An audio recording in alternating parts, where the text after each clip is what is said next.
are you? And where are you going? What do you want?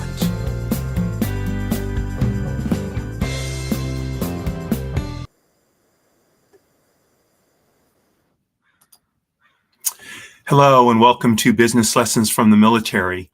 I'm your host, Kevin Bemmel, and we're here every Tuesday at 10 a.m. Pacific time to talk about military history, military doctrine, and the practices of great military leaders, all by way of distilling lessons that we can apply to our businesses and professional practices.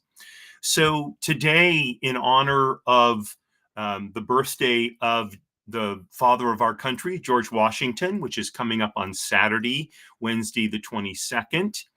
I'm devoting this show to one of the most wonderful little books I have ever read. And it's called, I don't know if you can see that, there you go, Rules of Civility and Decent Behavior in Company and Conversation. This book was written by George Washington, and it contains over 100 rules, I believe, 108 rules for proper conduct when you're around other people. And I've taken from those 108, we're not going to go through all 108, don't worry. I've taken, I believe it's 7 or 8 examples, 7 examples that best apply to our working lives, to review with you, and hopefully give you some food for thought on how to act in the workplace. So before getting into the show, and I'm going to talk about George Washington's military career, two things before I get into that. One is, on Friday, I'm doing a special edition of the Way to Wow show in honor of the celebration of George Washington's birthday. I know that it's celebrated as a federal holiday on President's Day. And for those of you who've been watching the show for the last couple of weeks, you've heard me say, don't like the holiday President's Day. In my estimation, there have been 2 presidents of the United States worthy of recognition by all Americans: Abraham Lincoln, whose birthday we celebrated last week, and George Washington, whose birthday we celebrate this week. To imply that there should be a day to celebrate the President of the United States, to me, smacks a little bit of imperialism. And it also, let's be honest, there's probably no one in the country who thinks all presidents did an equally good job, and some of them did a downright bad job. That's number one. And number two, the idea that we need to honor the office of the president uniquely from, say, the Speaker of the House or the Chief Justice of the United States or some other official, I find mystifying. The presidency was set up specifically not to be an imperial position by George Washington, who was offered the job of being, in essence, the perpetual president or king of the United States. And so I choose to celebrate Washington's birthday on its actual date, or this year the day before, because I don't work on Saturdays. So I'll get off my soapbox now on that issue. The other thing is, this book, and you can see it's a very short little book. It's actually beautifully done. The quality of the paper is superb. It's a what do you call it? A paperback covered book, but you can see that there's kind of a fly leaf, if you will, on the covers. So this book was published by the Mount Vernon Ladies Association in Mount Vernon, Virginia, in 1989. I don't know if this is still available. I'll check before I post the show notes. I'll put a link either to this version, which hopefully can be bought at the Mount Vernon Ladies Association website. And it's a wonderful organization to support because they maintain Mount Vernon as an historical site. I haven't had the opportunity to go there. I really want to. But I think it's wonderful that there's an organization to preserve George Washington's legacy. And so, although normally I put a link to Amazon, in this case, I'm going to put the link to the Mount Vernon Ladies Association, and I get nothing for doing that, but I urge you to support them. So. So I want to first talk about George Washington's military career. I will talk about his early life and his time during the presidency on the show on Friday. But for this show, Business Lessons from the Military, the appropriate portion is, of course, his military career. So George Washington began his military career in 1752. He was about 20 years old, and his older half brother Lawrence Washington had died, basically leaving 20-year-old George Washington in charge of the family estate at Mount Vernon. That same year, 1752, he was appointed a major in the Virginia militia by Governor Robert Dinwiddie. And in 1753, at just 21 years old, he was sent on a diplomatic mission to the Ohio Valley to warn the French to leave the British claimed territory.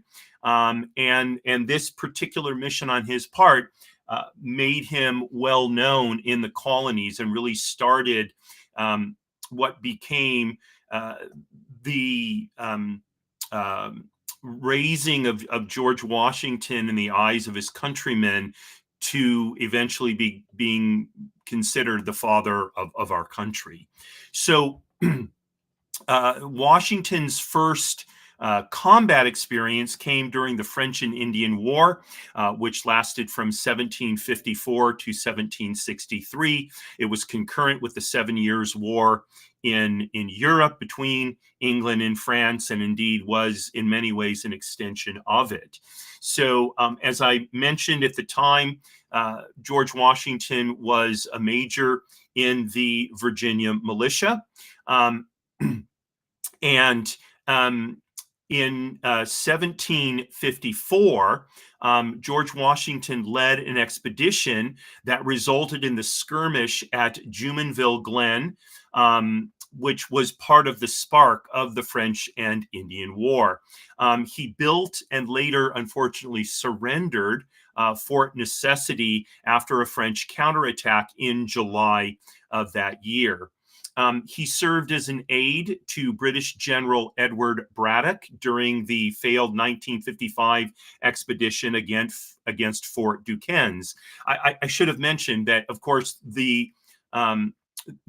this was prior to the United States as a country. So the colonies, the 13 colonies were still just that. They were colonies of Great Britain. And so in the French and Indian War, which was the British against the French, who allied many of the Native American tribes in America at that time, the colonies, for the most part, fought on the British side. So among the other incidents in which Washington was involved during the French and Indian War includes the Battle of Monongahela, where he showed a great deal of leadership, and he organized the retreat after General Braddock was mortally wounded. He gained a reputation for tremendous bravery by having horses shot out from under him, and finding after a battle there were bullet holes in his coat, and yet remaining unharmed himself. In some ways, one could conclude that George Washington lived somewhat of a charmed life. In 1955, he was promoted to colonel and appointed as commander of the Virginia militia. And he led defensive operations against the Native Americans and the French when they raided Virginia's frontier. Um, He resigned from military service in 1758 before the end of the French and Indian War, after participating in the successful capture of Fort Duquesne. After his time in the French and Indian War, George Washington returned to Mount Vernon. It's likely that he wanted a quiet retirement, even though at that point he was only 26 years old, but that was not what was to be. So in 1775, the Second Continental Congress, which was debating among other things whether the United States should declare its independence from Great Britain, George Washington was appointed commander-in-chief of the Continental Army. He was made, I believe, a 2-star general, if memory serves. And he was faced with essentially building an army from poorly trained and poorly supplied forces. And throughout the American War for Independence, Washington relied greatly on strategic retreat in order to keep a credible military force existing as a threat to British forces that were seeking to quell the American Revolution. So some key moments in his leadership during the American Revolution, the siege of Boston, 1775-1776, in which the British were forced to evacuate, his bold crossing of the Delaware River in 1776, leading to the victories at Trenton and Princeton, which has been memorialized in a painting that it used to be every American school kid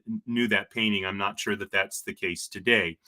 As well, there was the survival of the harsh winter at Valley Forge from 1777 to 1778, where he reorganized and trained his troops with the help of Baron von Steuben, who was, yes, he was German. And it may seem a little bit strange because German Hessians troops basically had been hired by King George to augment the British troops in America, in the American colonies. But nonetheless, Baron von Steuben, who's quite an interesting character, took an active hand at Valley Forge in sort of retraining and reorganizing the American forces. And then, of course, there was the victory at Yorktown of 1781, where with French support, George Washington forced the British to surrender, essentially capturing them between his forces on the one side and the French fleet on the other. And that effectively ended the war, although the Treaty of Ghent, I think it was, that officially ended the war wasn't entered into until 2 years later in 1783.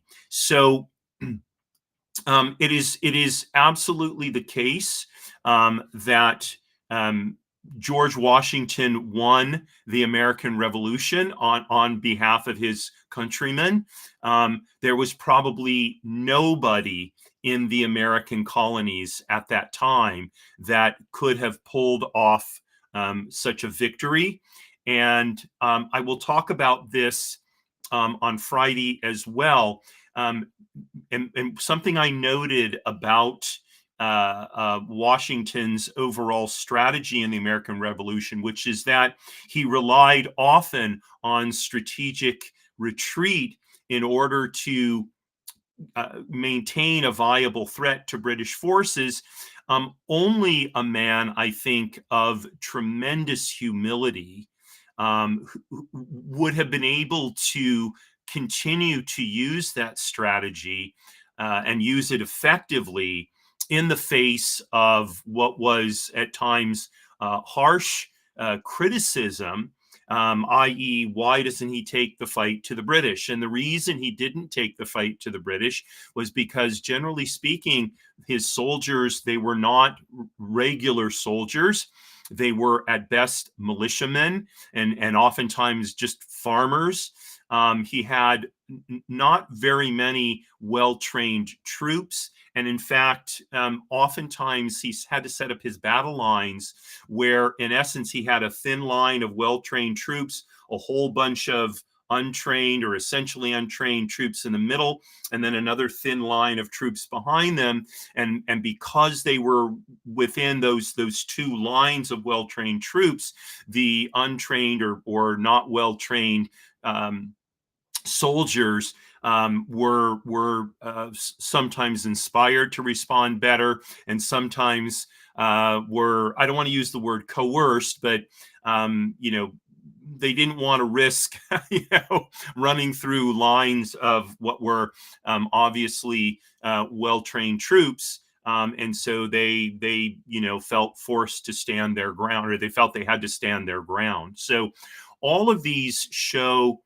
the military genius of George Washington, and he benefited too from the contempt of British military leadership, and again his humility allowed him to not particularly care that the French, that the English leadership thought him to be a poor opponent, a bad leader, all these things.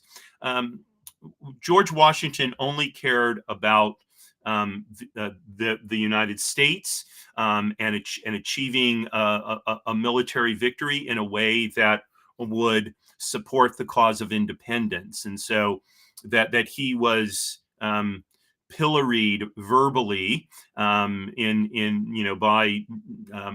British military leadership and also at times by his fellow Americans.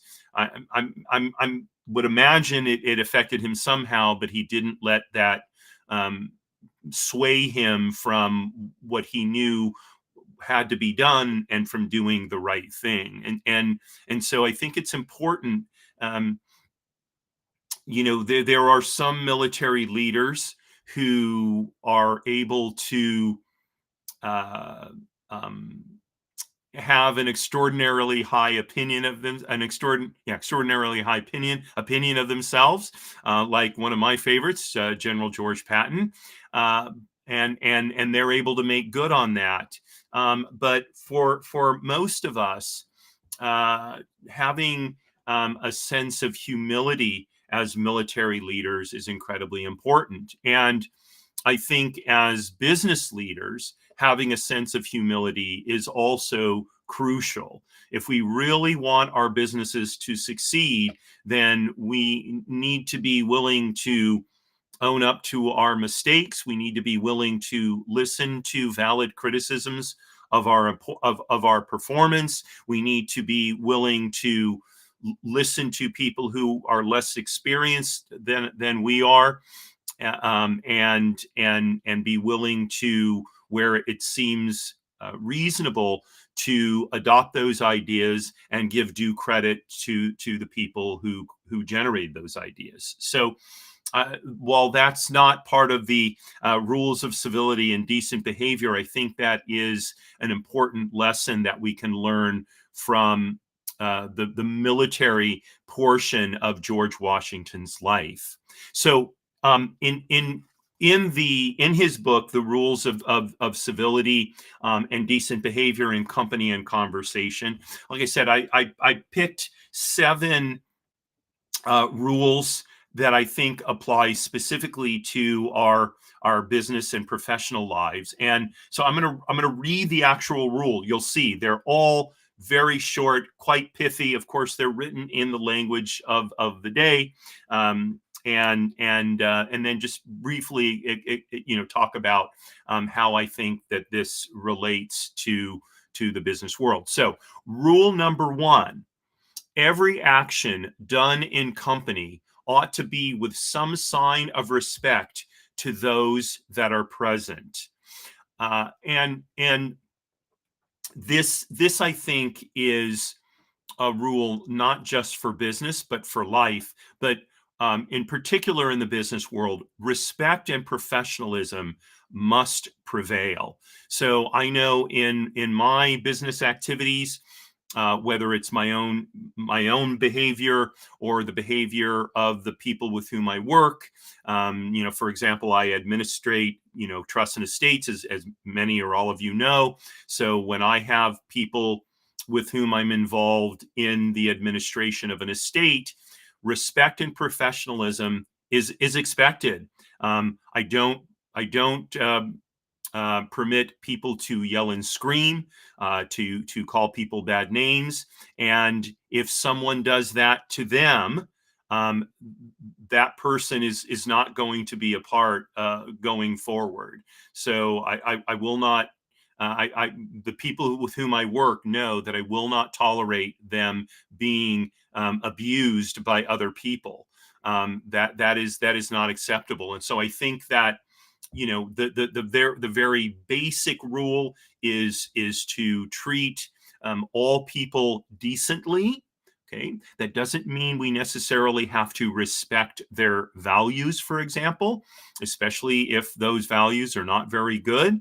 But we need to treat people with decency and professionalism. I think that's a better way to put it than respect.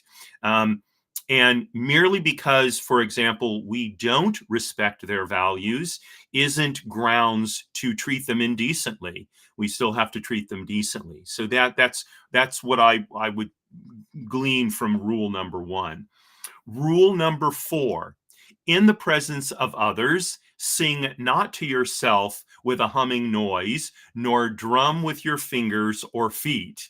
Now, this, you may think, wow, I mean, really? But it's funny how life kind of works out.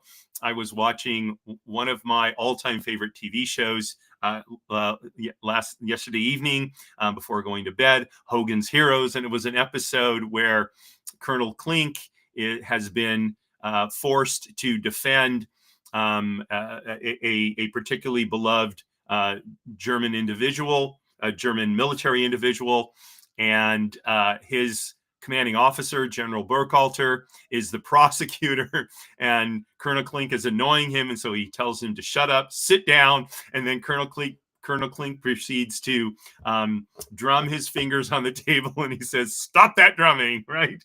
So, if Colonel Klink had studied George Washington, he would have known not to do that. But I think what this really comes down to is, of course, we may have we may have habits that are annoying to other people, and we need to be aware of our behaviors. We need to be thoughtful about how we behave, and so that when we are interacting with colleagues, with clients, with customers, with even opponents, if it's a particularly difficult negotiation, for example. So we need to be attentive to what's going on and not imply that somehow what's going on is boring or tedious or not of interest to us. So even if we don't think what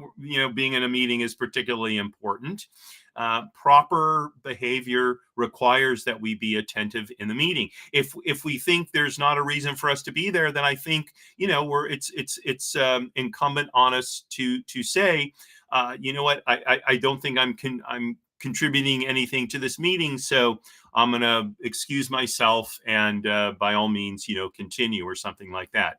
Now, if you're the person leading the meeting and you're finding the meeting to be not productive, then perhaps you need to consider ending the meeting, right? And that'll solve the problem. But behaving in an inattentive way is not appropriate.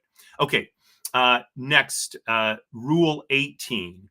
Read no letters, books, or papers in company, but when there is a necessity for doing of it, you must ask leave.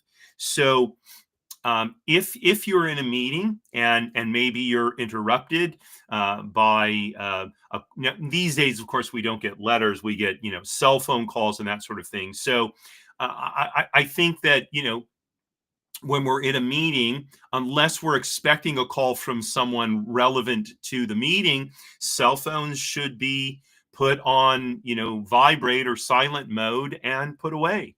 There's no reason for them to be interrupting the meeting, unless the meeting is not important, in which case maybe the meeting needs to be ended or canceled because there's more important things for everybody to be doing.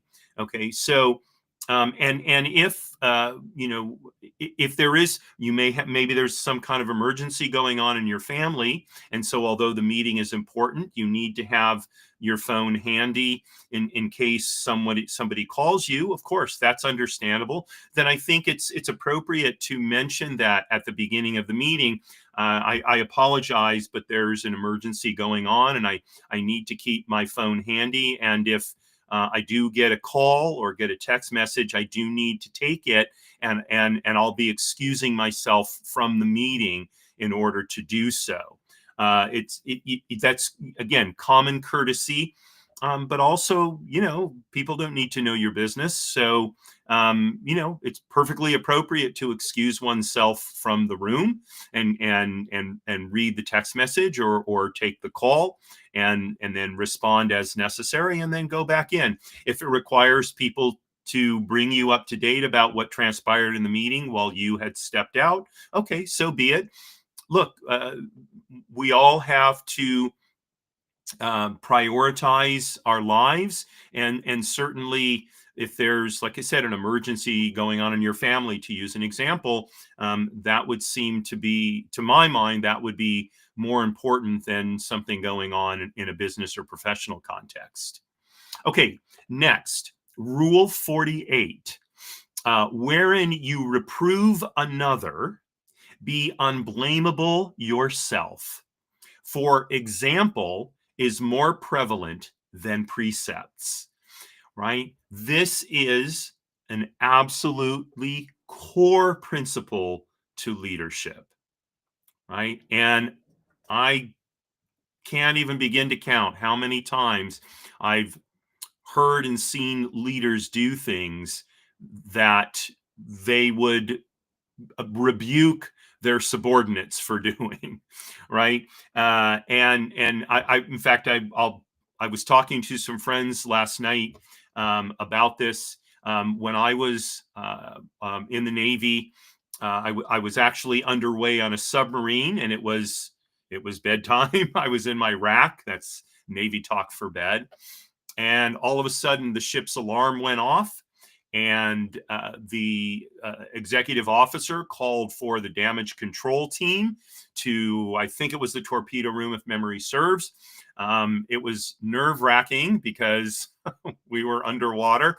I don't recall how far underwater, but far enough underwater that it was scary to think that there was some kind of problem in the ship that required the damage control team to respond.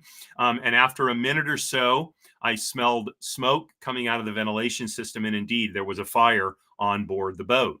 And well done job by the damage control team. They got it out in about I think 8 or 9 minutes. The fire had been was extinguished, and just a couple of minutes later, the XO came on to what's called the 1MC. That's the intercom system on a Navy ship, to let everyone know that the casualty had been dealt with and there was no longer any danger.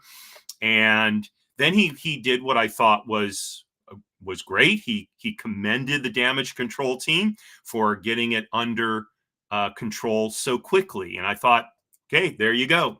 And then he did something that I think exhibited poor leadership and also violated Washington's rule number 48. He then said to the damage control team, now, next time, I'll expect you to respond at least a minute quicker than you did this time.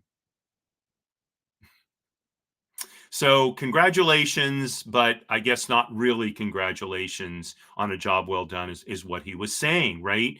And I think that if the captain of the boat, who was actually one of the finest naval officers I ever met, did that to his XO would have been very disappointed, right? And good job, but kind of thing. In reality, what he should have done was waited until the next day, and sat down with him and said, "Hey, look, you did a great job last night. Now, let's talk about how we can do a better job next time. What could we do, for example, to respond, or what could you do to respond more quickly?" That would be the proper way to handle it. And that is making because look, um, the XO made mistakes. He certainly did. So for him to say, great job, but is almost like saying I don't make mistakes. I don't think that's what he meant to say. I think he frankly was just not a particularly good leader, and so he didn't realize the impact he was having. So I think that we need to be as leaders, we need to be very cautious about how we rebuke our subordinates, so that we don't put ourselves in the position of looking, let alone being hypocritical, which unfortunately too many leaders do. So, um, there, like I said, I think the best way in the example I gave would have been let them glow in a job well done for at least a period of time, and then look, it's always legitimate to say, how can we do a better job? That's always legitimate. And the fact of the matter is, they did a great job. Okay, so no reason to take that away from them, because that word "but" always negates everything that came before it. So, okay. So, rule number 42. I'm going to read it again because I think this is so important. Wherein you reprove another, be unblameable yourself. For example is more prevalent than precepts. Okay. Next, rule 58. Let your conversation be without malice or envy. In other words, in the words of the great calypso singer, gossip, gossip, evil thing, much unhappiness it bring. If you can't say something nice, don't talk at all, is my advice. I wish I could remember the name of the man that my choir got to learn with when I was in high school. He was just it was just an amazing experience. He was not particularly famous, but one of the great calypso pioneers who subsequently came to the United States, and he taught us that song.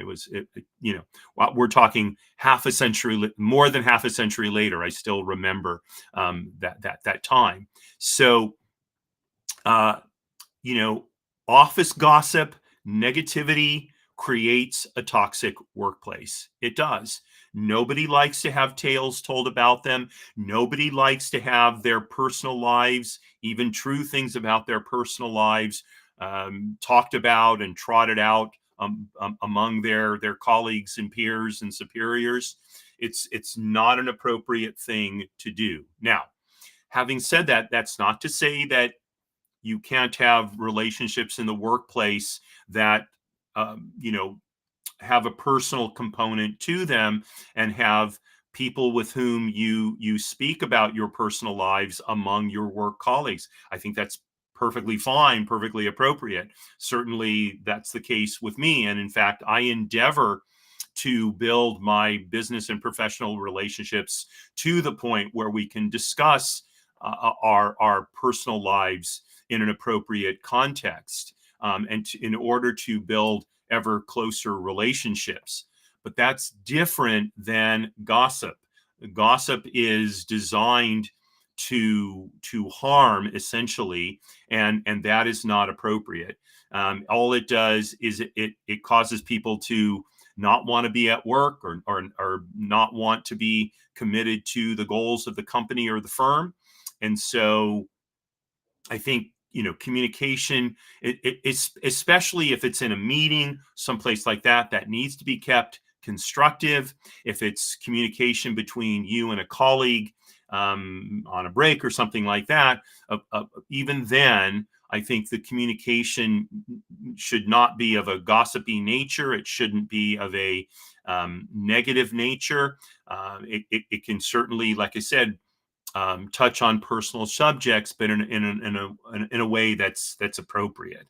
Okay, number 6, rule number 50: be not hasty to believe flying reports to the disparagement of any. So it's really easy to believe something, especially if it's about somebody you don't like and it casts them in a negative light. But the reality is, just because somebody is saying it doesn't mean that it's true. And in fact, just because a lot of people are saying something doesn't make it true, right? We know that. I can tell you, I personally experienced that, and the reality is that, oftentimes what people are saying and the truth have no relation at all. So what we need to do, especially when we're hearing something negative, is verify what's being said to us. That may require us to go directly to the person about whom the negative information has been conveyed, spoken, or whatever. That may require us to do some research. But in any event, to believe something negative about someone, especially if it's someone you don't like, is, first of all, fundamentally unjust. And second, it's going to make the business environment less cooperative, and therefore it's going to make it more difficult to achieve its goals. Now, to similarly, even when we hear something positive, okay, we shouldn't necessarily believe that either. So it's very tempting to hear something positive about somebody we like and assume that that's true as well. So, for example, maybe there's just been there's just been a big victory at a company, and it's attributed to a particular individual. Well, was that individual the only one involved? They single-handedly pulled off this coup, this great event?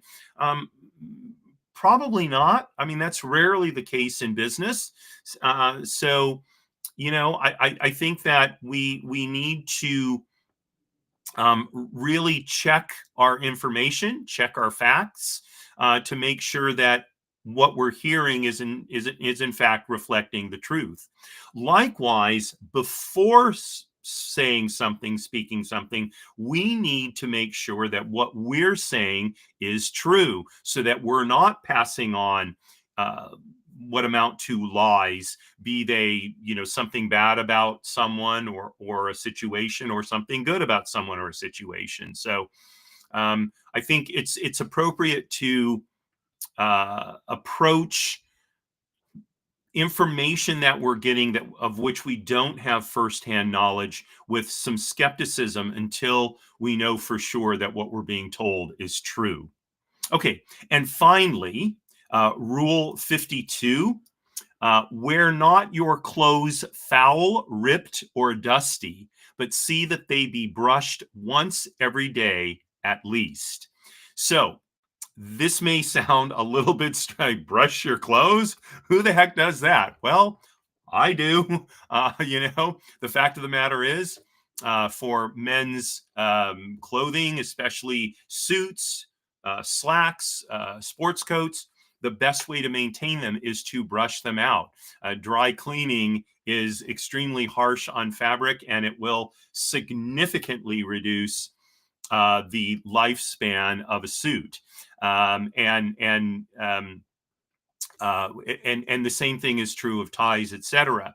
So brushing, it used to be that when a man both put on and took off his clothes, he would brush them out, and that was to make sure that dirt and that sort of thing wasn't attached to it. Now, at a time when people walked or rode horses as their primary conveyances, so mud would get on them, et cetera, et cetera. That was much more likely to need to be brushed off. But today, where there's all kinds of particulate in the air, we don't necessarily see it on our clothing, but it's there and needs to be brushed out as well. But but aside from the historical reference, the larger reference is that we need to dress appropriately in the workplace. I'm astonished by how people dress in the workplace. I know it's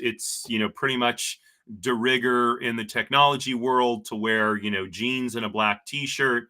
Look, I mean, I would just never dress that way. I think in the non-tech business world, that is not appropriate, especially in the kind of work that I do, legal, services, finance, those kinds of activities.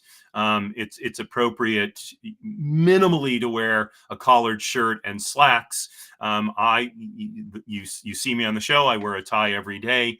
To me, that's appropriate dress. And I remember, I've told the story, I think once before. I remember meeting my accountant for lunch. I think this is a couple of years ago now, and I showed up with a coat and tie on, and he showed up in how he normally dresses, which was slacks with a very nice collarless shirt. And he's like, "Why are you so dressed up?" And I said, "Because I'm having lunch with my accountant." And he's saying, "You dressed up for me?" I said, "Yes." I said, "I think it's incumbent on me to convey to you the respect that I feel for you as a professional, aside from the, decades of friendship that we share." And he kind of mystified him a little bit, because I think it's been a long time since Bruce has worn a tie, and that's fine. But for me, that's something I value. If I show up dressed like this to lunch, I think there's no doubt that I respect the person. I wouldn't get all dolled up, as we used to say, in order to to have lunch. So those are 7 of Washington's rules of civility and decent behavior that apply to our professional lives. I encourage you to get this book and read it. We're talking 60 pages. And so you could read it in one sitting. By the way, the book was originally published in I think 1757. So Washington was 25 years old when he wrote this. That's a pretty amazing feat for such a young man. Although I think people in colonial times certainly matured much earlier than we do in current times. But again, for those of you who are regular watchers of the show, you know that I hold very highly by being a well-mannered person, especially a well-mannered man. I've read Emily Post and all of that stuff, but especially in our business lives, it's incumbent upon us to be so. We're either representing ourselves and our business, or we're representing somebody else's business, and we cannot escape that how we behave is a reflection on that business, on that professional practice. So I thank you very much for joining me today. And if you have any thoughts, comments, criticisms, all the links to social media will be posted in the show notes when the episode hits YouTube. So I invite you to put your comments in. Always love to hear them. And let's see, you can also send me an email. My email address will be there as well if it's something that for whatever reason you don't want to say in a public context. So tomorrow at 10 a.m. Pacific time is my show, People Making Money.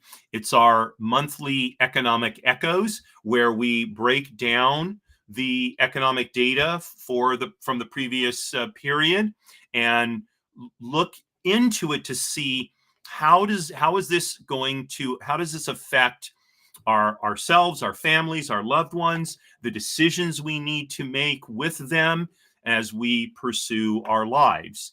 Okay. And then on Friday at 10 a.m., rarely do I do a show on Friday. It's what I mentioned at the beginning of this show, a special edition of the Way to Wow shows in honor of George Washington's birthday. Again, that's Friday at 10 a.m. Pacific time. And then next week on Monday at 10 a.m. Pacific time is my show, Trust and Estates Weekly. My guest is Dana Garrett, and she's going to be talking about resolving impossible conflict. And oftentimes it seems like in the administration of our trust and estate, the conflict is just intractable. So I'm really looking forward to speaking with Dana and learning about how those situations can be dealt with more effectively. And then, of course, 7 days from today, we'll be back with the next edition of Business Lessons from the Military. So I thank you very much for joining me, especially my live followers. Always a treat to see you, and wishing you a wonderful rest of the day, and signing off as I always do. Marie, darling, you are my belle. Courage at all times, my friends.